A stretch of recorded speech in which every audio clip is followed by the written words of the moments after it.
Hello everyone, thank you for joining us in this edition of The Insight. I am Bable Jonathan. We are coming to you from our headquarters in Cameroon's economic capital, Douala. Today, we are bringing to you Cameroonian voices from the diaspora. We are bringing to you views of Cameroonians in the diaspora with regards to happenings in their country, the state of the nation, happenings ahead of the 2025 elections in the country. They have been calling on Elections Cameroon to start registering potential voters in different parts of the world, but this has not been happening, and we'll be listening to some Cameroonians who are in the diaspora in this edition of The Insight. Meet our first guest in this edition of the program in some few seconds.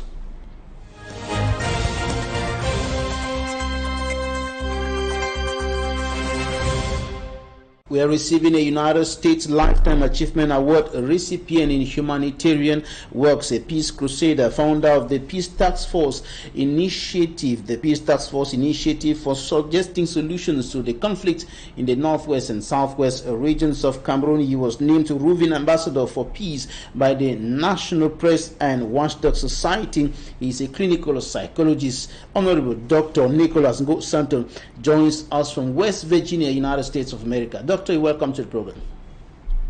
Thank you very much, Mr. Bable Jonathan. Thank you much, fellow viewers.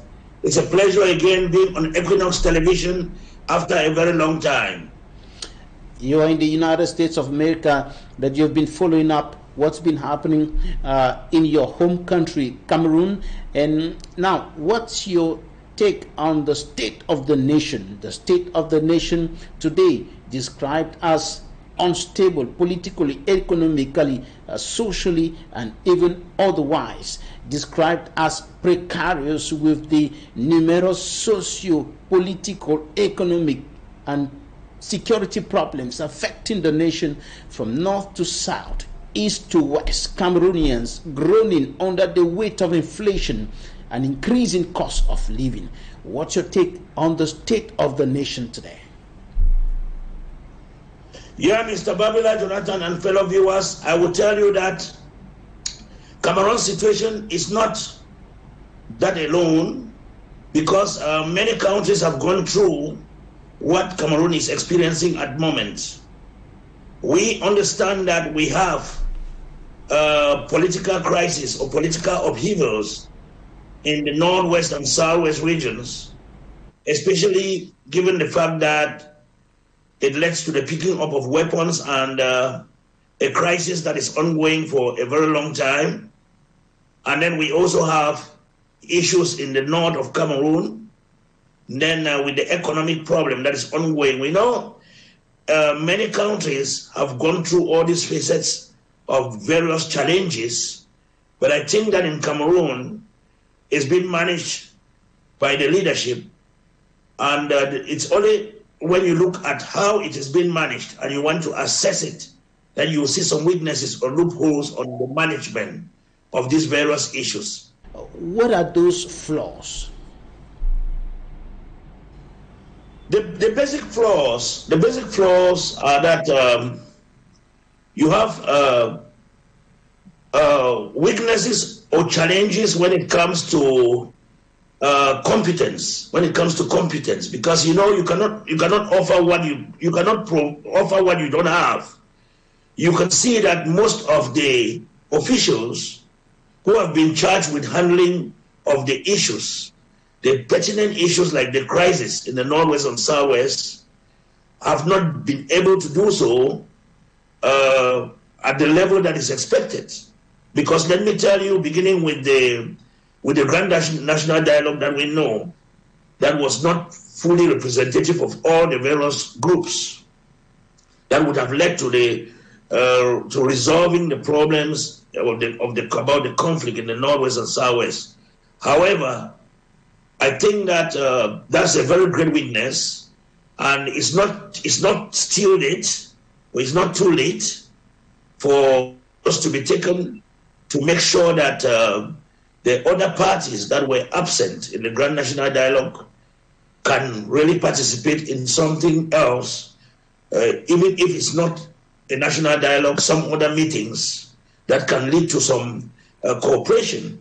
For example, we have those who are still in detention, those who are in jail, like the Naira 10, and we also have a lot of other persons from the Coffin Revolution who are still hanging in jail, and other detainees around all over the country.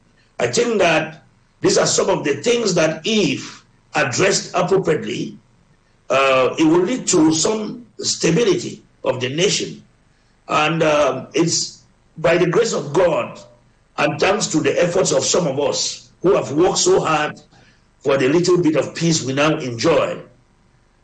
Because if we had not gotten into it or joined hands with the government to try to see what we could offer, we would not have arrived at this level where we are. We haven't gone that far, but we are at least somewhere, in the sense that just quite some work still need to be done to achieve successfully stability, especially in the Northwest and the Southwest region. I think that before 2025, if the government makes some major decisions, like the release of the prisoners, the political prisoners, some clemency granted to them and they are released, and also I'm talking of those who are considered separatists who are in jail, and I'm talking about those of the Coffin Revolution as well, who were not separatists, but because they joined the teachers and the lawyers' protest.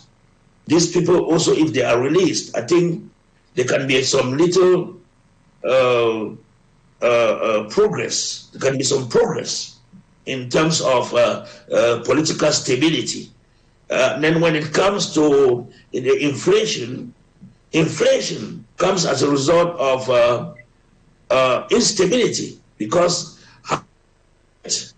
the interiors, the farmers in the interiors, to produce resources, economic goods, and things that increases the GDP. For example, because of insecurity, because of insecurity, because of attacks, because of kidnaps, because of the fighting and other things, you see that people have abandoned their farms, people have abandoned their workplaces in the Southwest region, where cocoa and other cash crops are key for the increase of the GDP. We have seen a lot of farmers who have abandoned their farms and abandoned their homes and moved into the economic capital and the main capital because they are scared of what is going on in the suburbs. The local farmers in Batibungi and all those areas that used to farm plantains, cocoyams, cassava and other things have all fled the villages.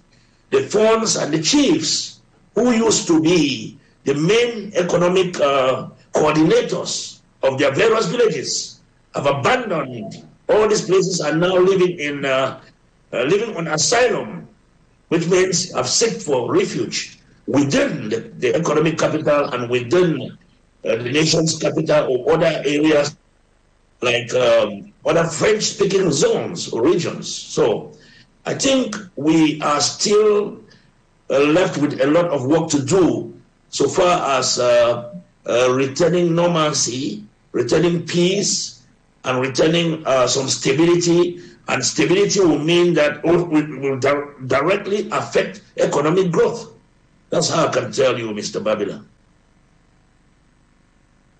Recently, by the fuel price increase, which has led to the increase in prices of basic commodities on the market, increase in transportation costs, and the cost of living generally has increased tremendously, significantly as a result of that. What do you think should be done to handle that? Another factor is the contribution from the diaspora. The contribution from the diaspora, because the diaspora is considered one of the highest employer in a nation after the government, in the sense that we have the diaspora, we have the government, and we have corporations. These are the major employers of a nation. Any country that does not value its diaspora is a country heading for failure.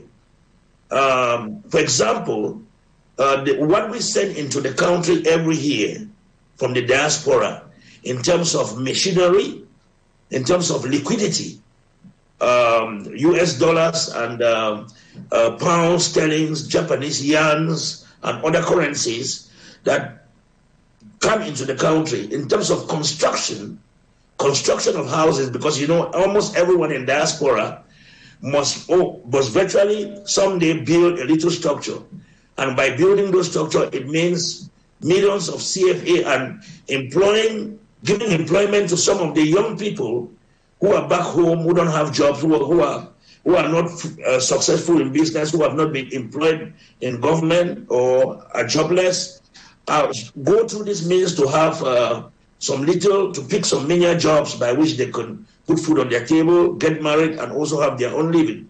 That's the influence of the diaspora. The amount of shipment of containers at the seaport have decreased because a lot of people, because of insecurity, most who are out here don't just want to come back home. They don't see themselves investing home in the next 10 to 15 years because they think that this political instability and conflict is going to last for a very long time. And you know, there's a saying that put your money where your mouth is, or put your wallet where you sleep. So nobody will keep his millions of dollars or millions of CFA in Cameroon or in the northwest and southwest region, for example, when you don't know the day you will ever set foot on the territory, or you cannot build a mansion that you think you will not be able to even go and see or clean. Because when you hear about the kidnappings, when you hear about the ransom taking, when you hear about the high cost of removing goods from the seaport, when you hear about all those things, and when you see about the decisions of the government not favoring a lot of people from a particular region. Yeah, for example, you see this conflict has brought another crisis in itself because most of the French-speaking now look at the English-speaking as those who are a problem, because those who Anglophones or English-speaking Northwest and Southwest citizens who are in the French-speaking zones complain of being insulted as being those who are destabilizing the country. So there's a lot of problems. Even after this crisis, we still have a lot of social problems and a lot of other things other than economic and other political problems to resolve. Papers reported this week in Cameroon, and we'll be right back after the press review.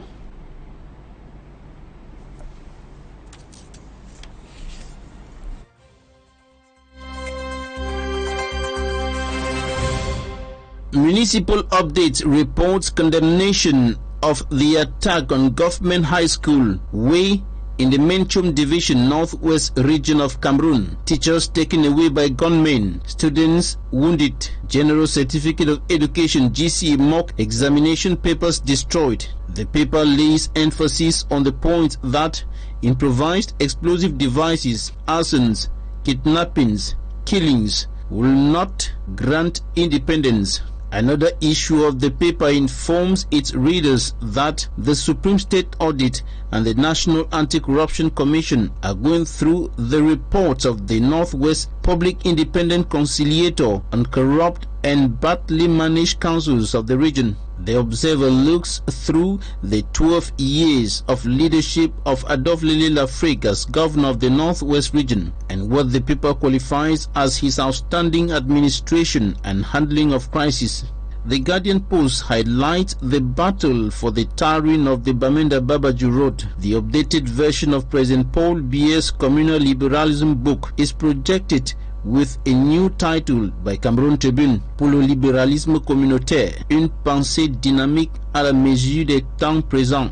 Eden reports that rehabilitation works on the Dimbe Community Field, one of the host sites of the National School Games, is in an advanced stage, and Dimbe City Mayor Paul Efumengale gets another recognition for championing peace and living together.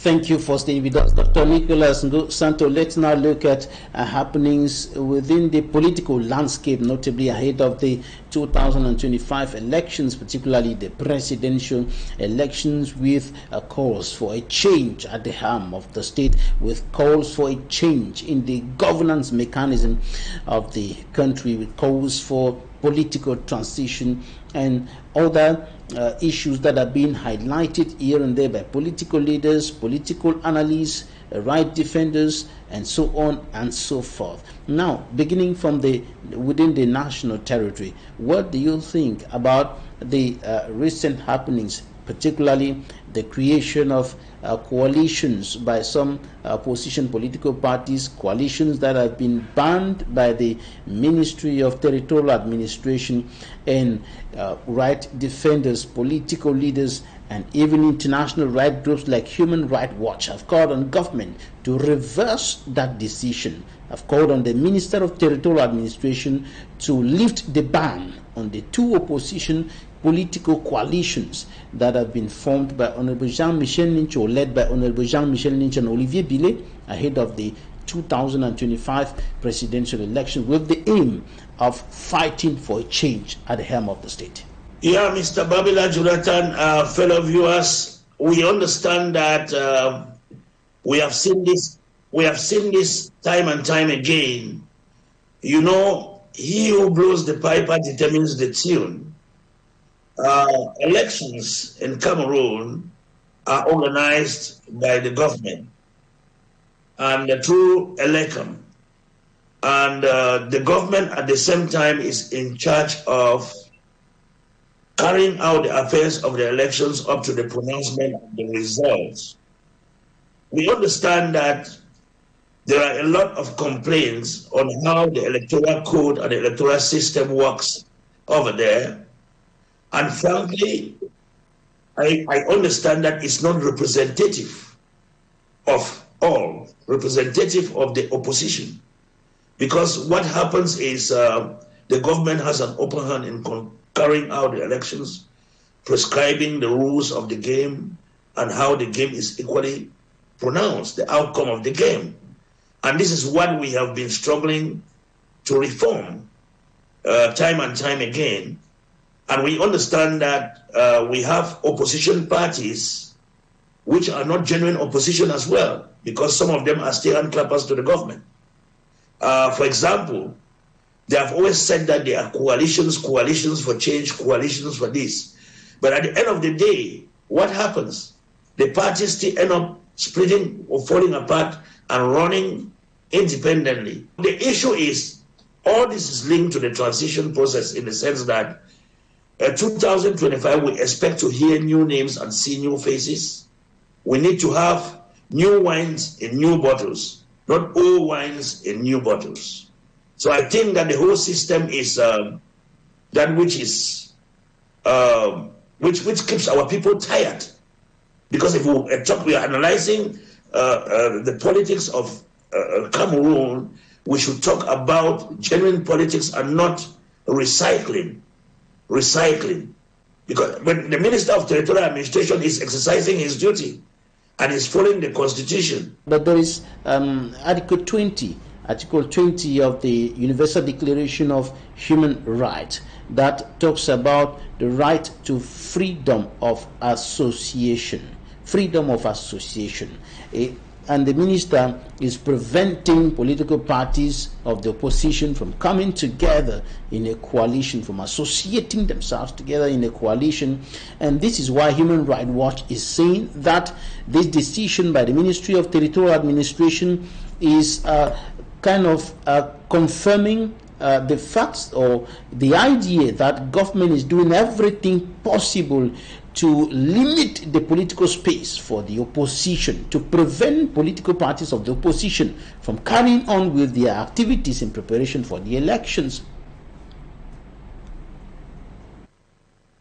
Mr. Babila, I think that the government has flaws in the fact that they're trying to prevent the freedom of association and the freedom of exercising of political free will by banning the coalitions. But I think the government needs to outline to the population to understand the reasons for doing such.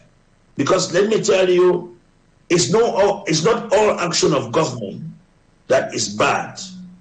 Because if you go into listening or get a clue of the major reasons why these decisions are taken, you will see into it that there are some reasons, some tangible reasons for that. Because when you look at the kinds of persons who, first of all, are in the opposition, if you look at their flip-flopping nature and you look at their track records, you will understand that most of the time they are targeting very wrong decisions and decisions that will not help the common man.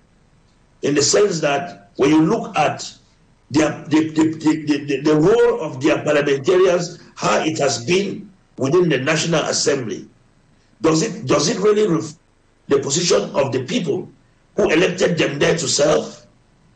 Then you will see that we are playing in double jeopardy. Because let me say, when you blame the government, you have to also, take a look at yourself in the mirror. He who goes to equity should go with clean hands. So I look at the decision of the Minister of Territorial Administration not being a good one, but I think that the opposition also have their own flaws.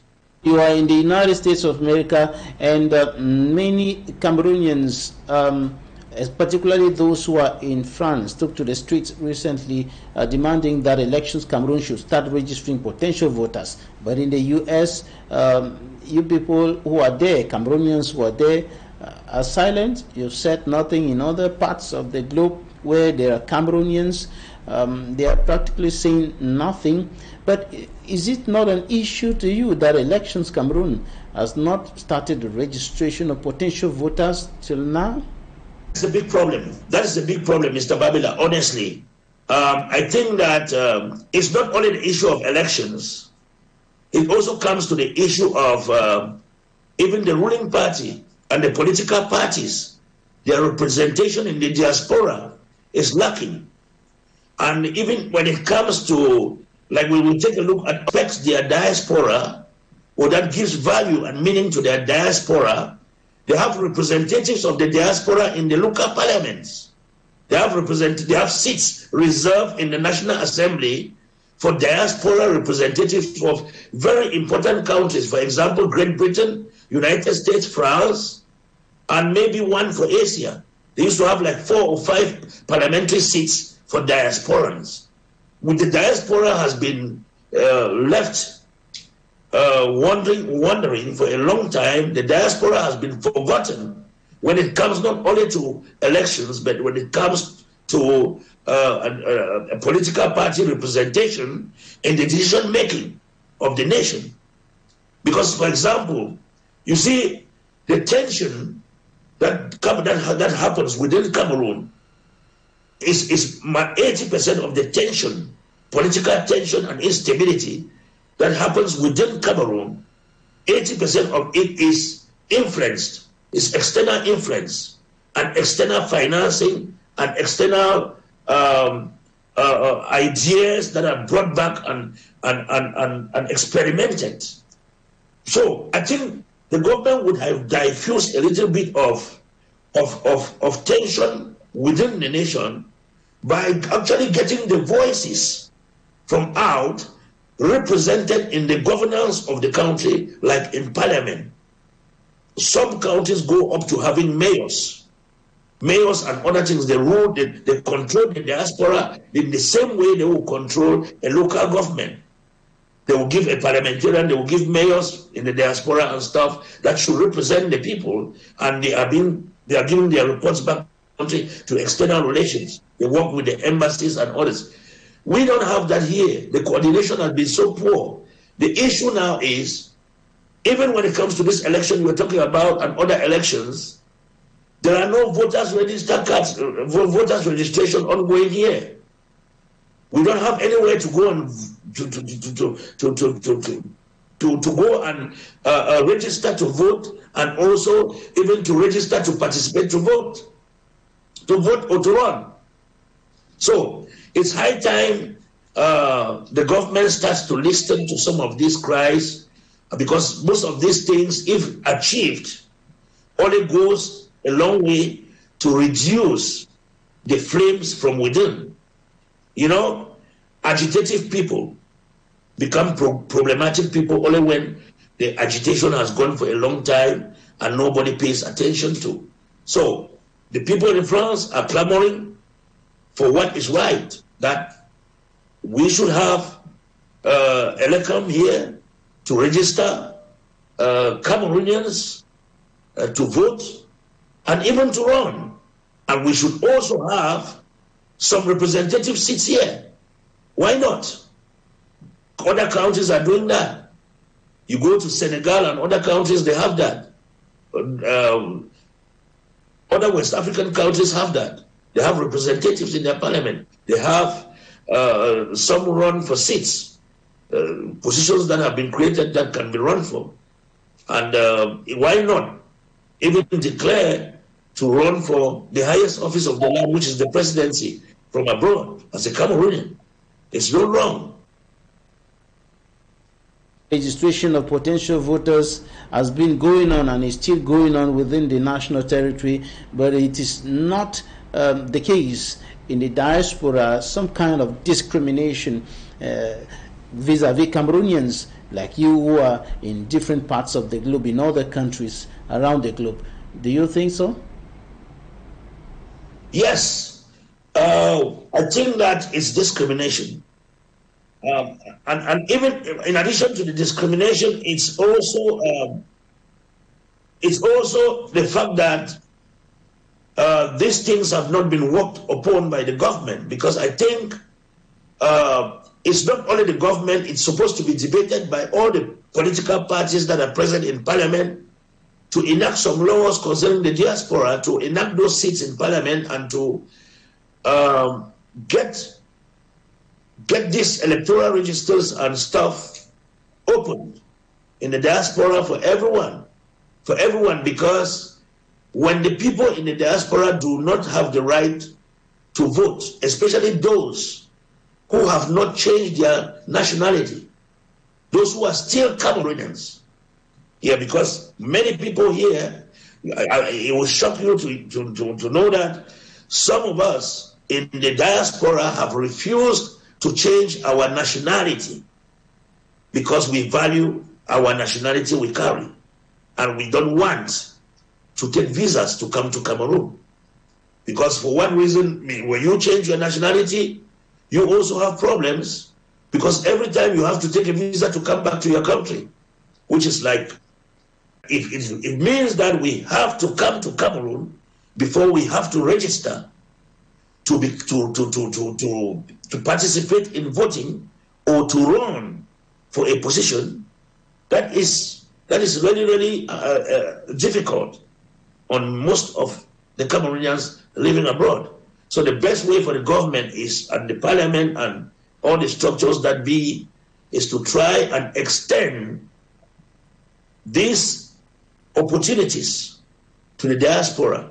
Should the issue of dual nationality not be looked into by government? Because as of now, dual nationality is not recognized in Cameroon. Once you pick up another nationality, automatically you're no longer a Cameroonian, so to speak. We have been asking that question. We even went up to the Cameroon embassy and we asked that question to the ambassador, and he said the women, the Cameroonian women, are, if they have their foreign nationality, they have the right to keep their Cameroon nationality.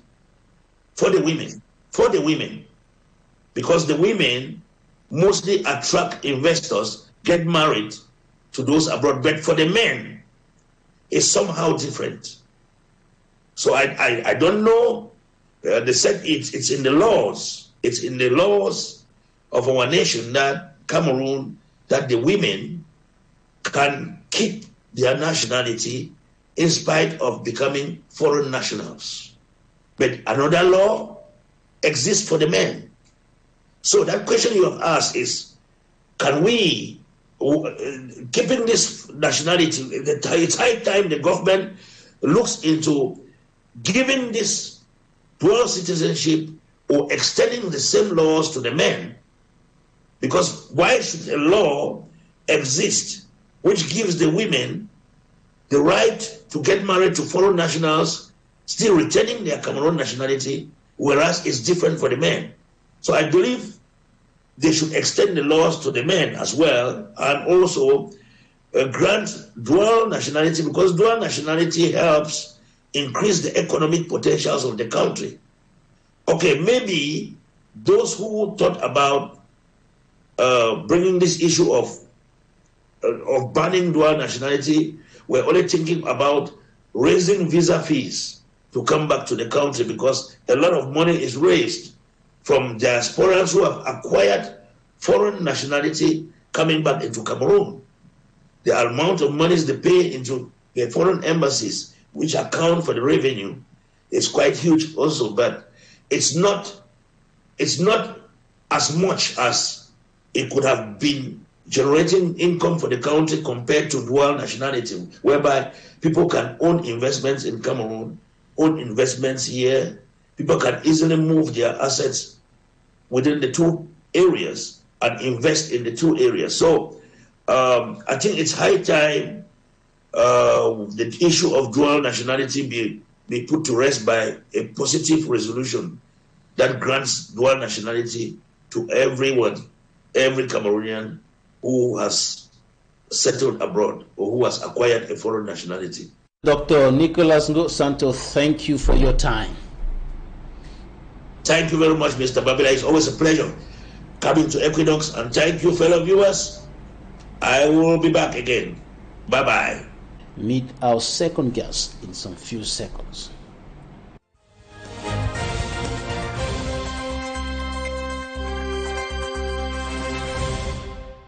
Thank you for staying with us. Our second guest in this edition of The Inside, LAPANA TASHA MAMAH, joins us from the south of Cyprus.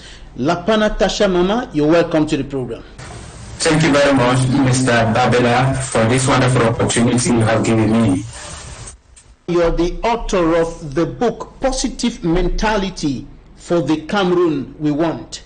Tell us more about the title of this book.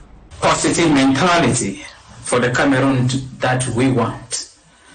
That is the title of a mental transformation book that I wrote for a better Cameroon, and for the Cameroon that all Cameroonians are praying for every blessed day. All right, LAPANA TASHA MAMAH, the state of the nation today is somehow limping according to some Cameroonians.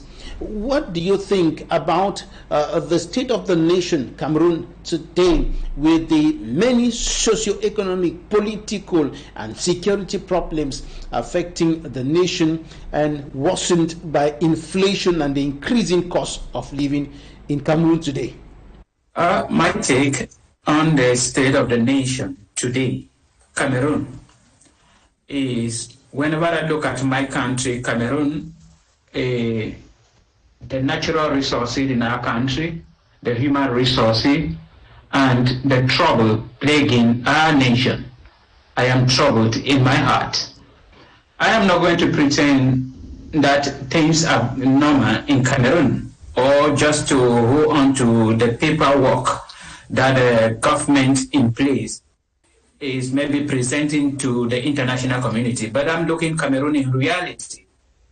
And I feel pity for the nation Cameroon, because it is not just the issue of corruption, but insecurity is nearly all over in Cameroon. And we are praying every blessed day, because the only thing that we need in Cameroon presently is a positive change of mentality.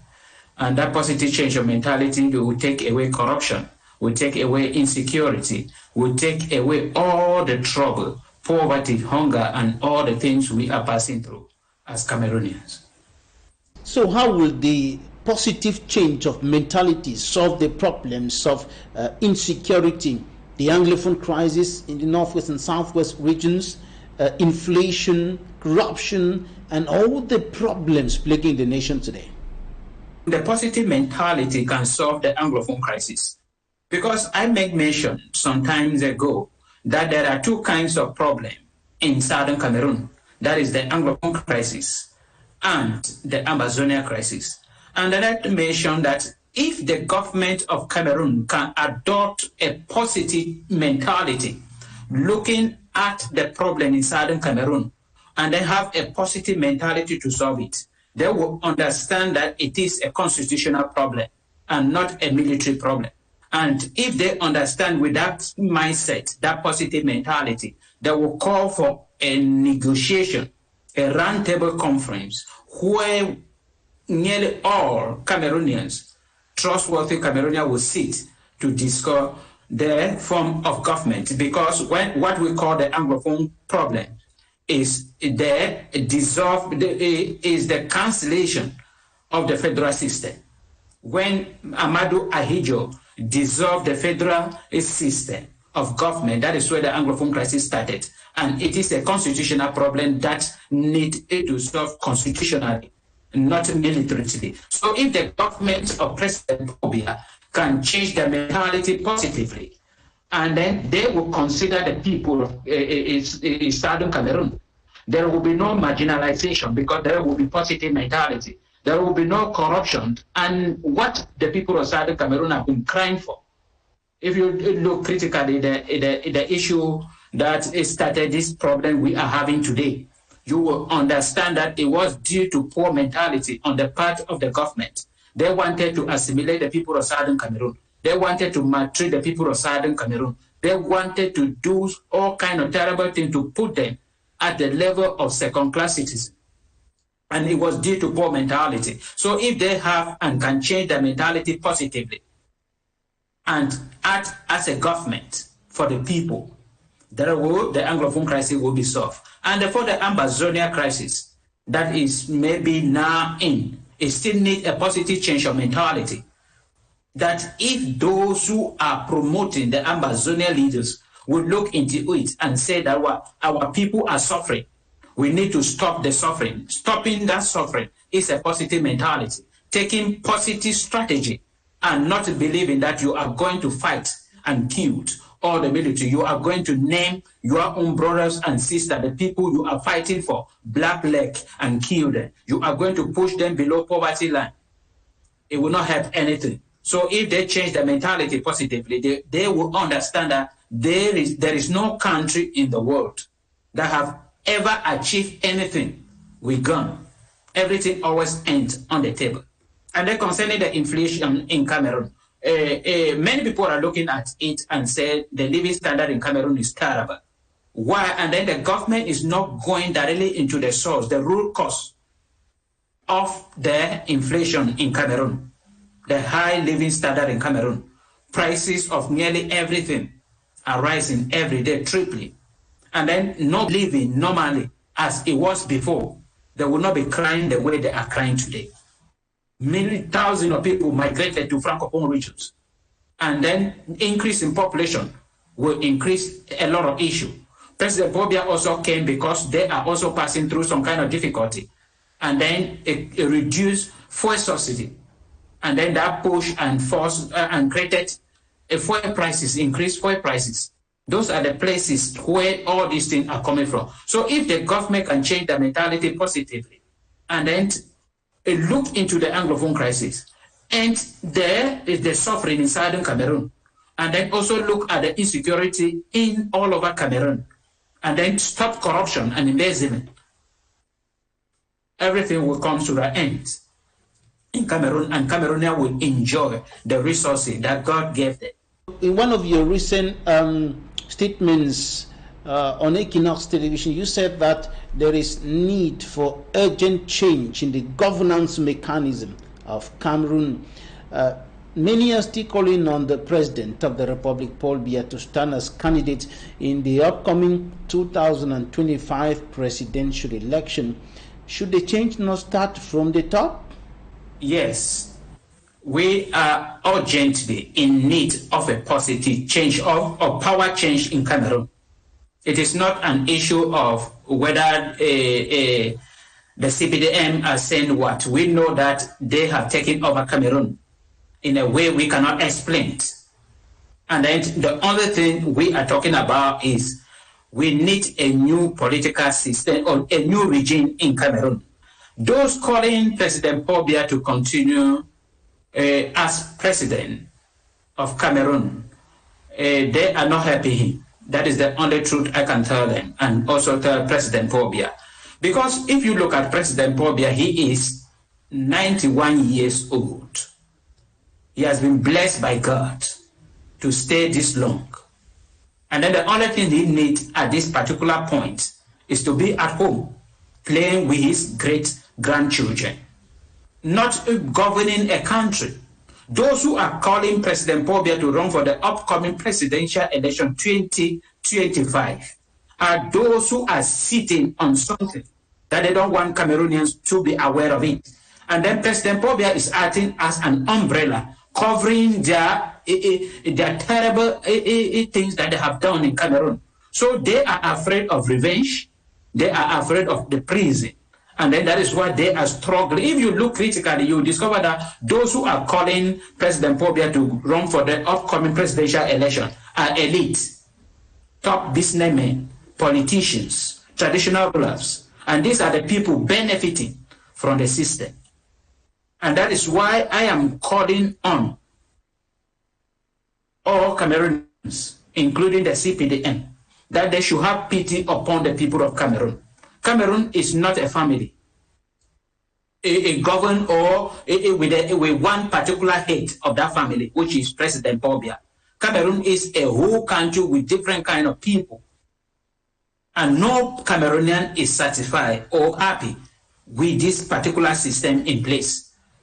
And then if they are calling for President Paul Biya to take over and govern Cameroon again for the next upcoming, I don't believe they are serious. But the whole issue is that what? It is benefiting them. Us Cameroonians, we are the one to stand up and say no to this. And the only way is if all opposition parties will join themselves together, put fear away, and stand against the CPDM. Because the problem in Cameroon is the CPDM. Should he step aside? Because according to opposition political leaders, political observers, analysts, civil society leaders like you, he has failed for the past 4 decades, or because he is no longer able to govern the country, even though he himself has not said so. I am calling President Paul Biya to stay aside for the upcoming presidential election. And my problem is not particularly President Paul Biya. I am calling on the CPDM to stay aside because it is already a system that all those who are involved in it are aware of the operation of the system. So if President Paul Biya stayed aside, another person from the CPDM take over, we are going to remain in this particular issue. So I am supporting and calling on all to join hands together. If there is a way to pressure President Paul Biya and the entire CPDM. There was a time I was calling for a civilian coup d'etat in Cameroon, not a military coup d'etat, because the military are also involved in it. And that I saw it coming when these people were trying to form a coalition for transition. I saw it through that. So I am saying that we are pleading first on President Paul Biya because I respect elderly people.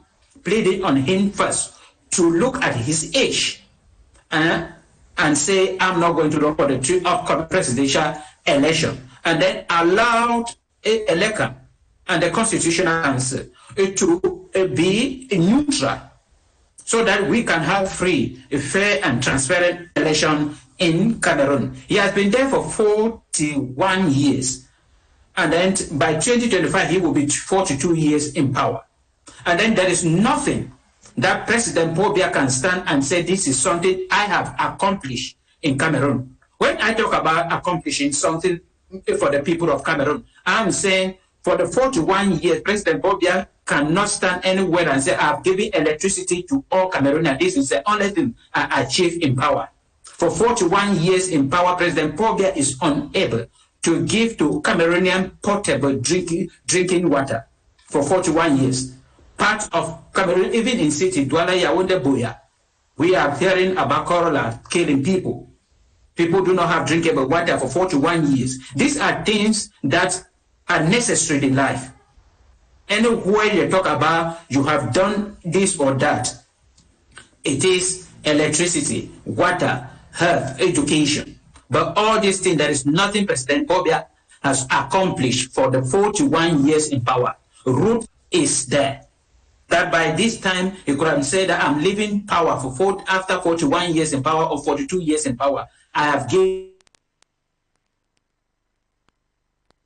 all the regions or all the city, farm to market route. He has not done that.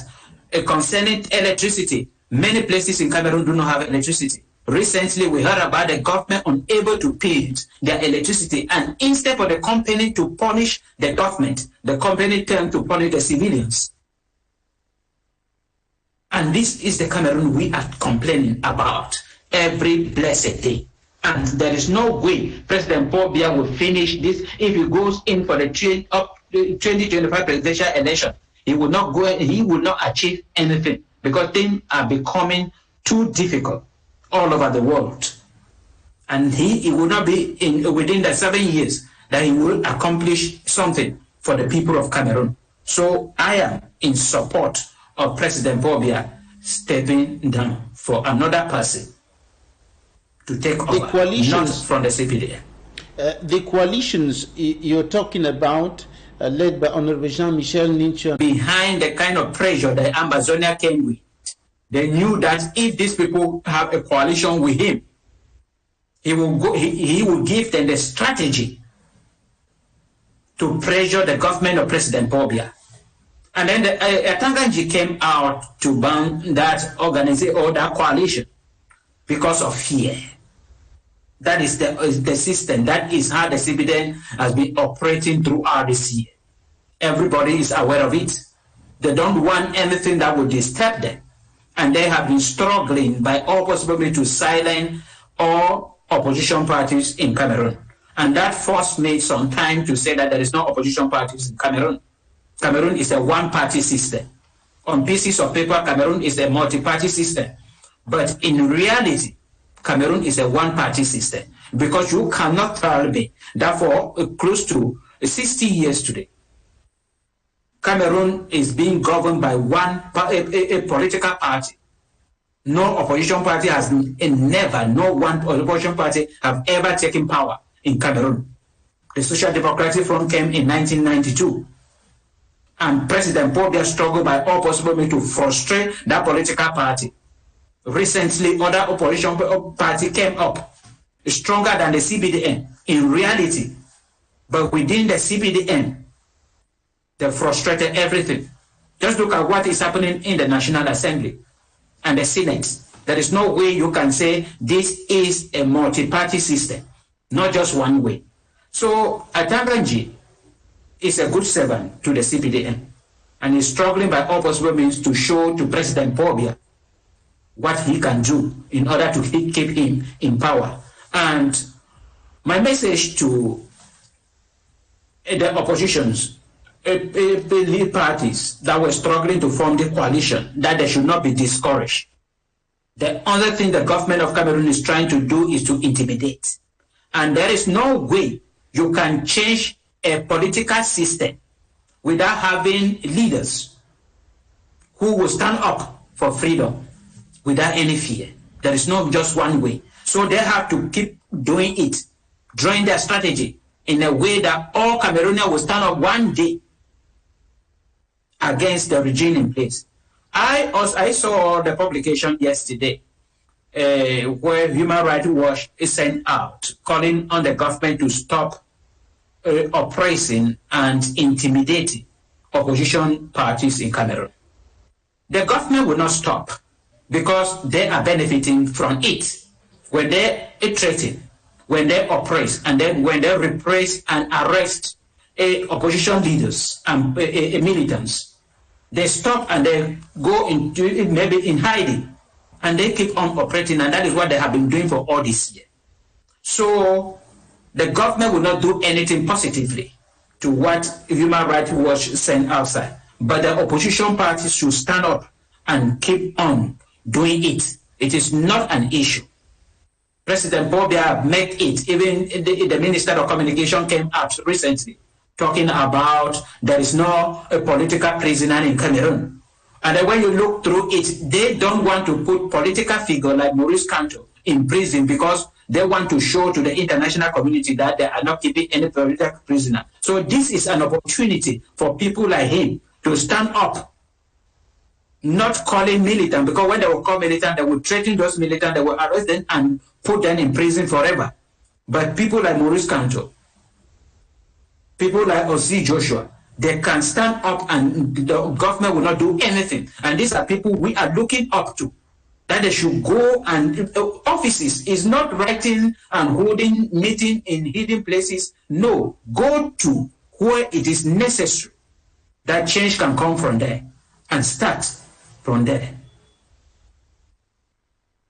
Some interviews right now. We'll be right back in a short while.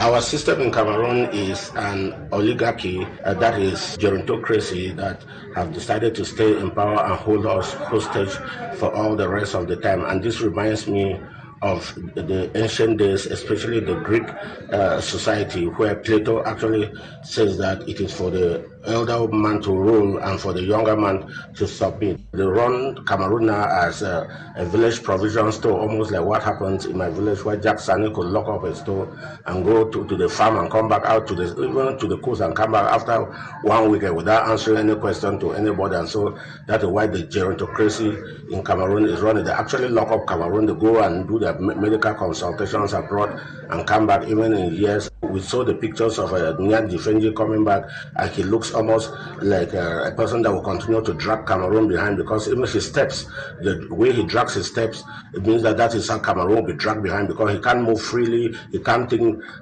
vigorously, and there is no way. It's a vicious cycle that they continue to perpetrate in Cameroon here until we continue to need a change of a complete overhaul of this system.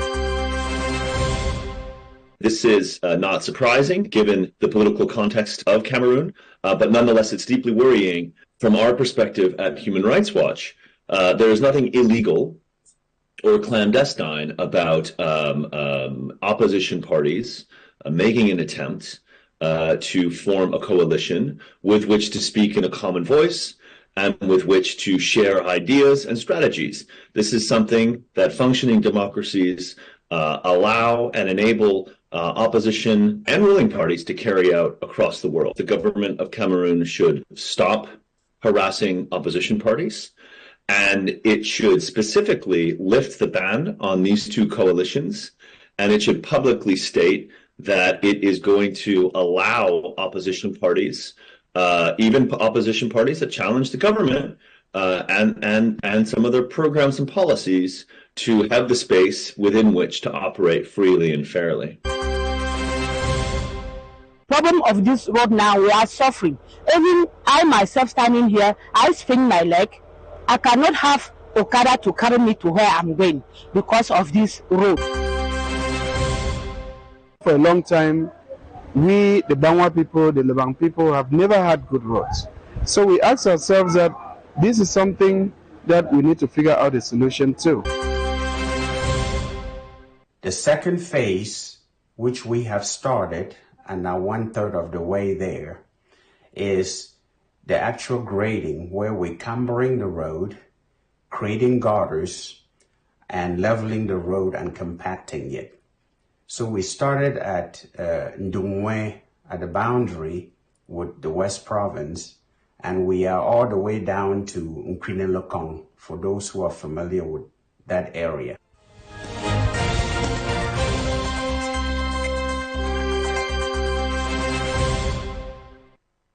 Ahead of the 2025 presidential elections, a registration of potential voters is yet to start in the diaspora.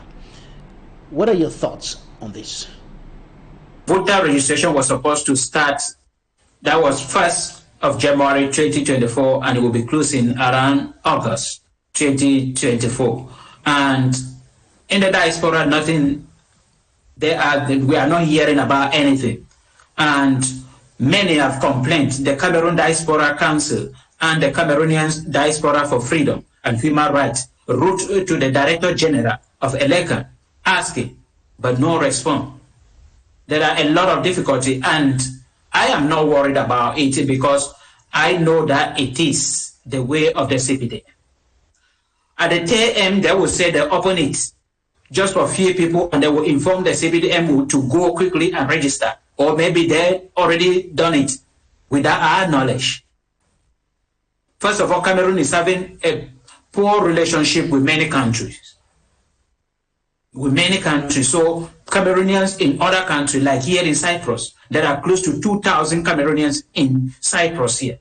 Yet, we don't know, we are sure that we are not going to vote because there is no way for us to register. And this is how the CPDN has been operating. And we don't know exactly what we can do because the government of President Bobia gave us that opportunity to register and vote for presidential election and for referendum. That decree was signed on the 13th of July 2011 by President Bobia. Yet it remained on a piece of paper. And in reality, he is preaching and saying that he has done that. But yet nobody, even in countries like France, with many Cameroonians, it has not been opened. Voter registration is still to be opened in that country. I believe President Bobia is afraid of the way people came out. Cameroonians in the diaspora came out after the 2018 presidential election. I believe President Bobia is afraid of that. That maybe he is having many opposition abroad than supporter. I believe that is one of the issues that is keeping them. Because I'm not going to talk about ELECA, because ELECA, the head of ELECA is President Bobia. The head of the Constitutional Council is President Bobia. The head of any institution in Cameroon is President Bobia. So if we want to blame somebody, we are first of all blaming President Bobia for everything. Because if he says today to the ELECA that all Cameroonians who are out of Cameroon should register within 2 weeks, it will be done. All diplomatic offices will be contacted, and that will start immediately. But because they are waiting for him to give an order, that is where the problem is coming from. But we will not stop complaining until we have the right to vote and participate. Because if we do not vote, register, we cannot vote. And if we do not vote, we cannot bring any positive change in Cameroon. So we are calling on ELECA. We are calling also on opposition parties. There are 368 of them to help us cry if there is a way that all leaders of opposition party can march to the office of ELECA in Yaoundé and even stop them for 2-3 days, that we want voter registration to start in all countries out of Cameroon. It will be done. Because waiting for the CPDM, nothing will be done. And many Cameroonians of voting age will not participate for the upcoming presidential election. And that is the system and the strategy of the CPDM, to keep many out of the electoral list, so that those who will be there, the 5-6 million people, will be all of the CPDM. Thank you very much, LAPANA TASHA MAMAH, joining us from the south of Cyprus. You are a civil society actor and author of the book Positive Mentality for the Cameroon. We want to thank you for your contributions in the program today. You are welcome, Mr. Babida. Thank you, ladies and gentlemen, for staying with us. That's it for today's edition of The Inside. You can follow the program on our YouTube channel, and you can also follow the rebroadcast of the program on Friday at 5 p.m. Thank you so much for your time.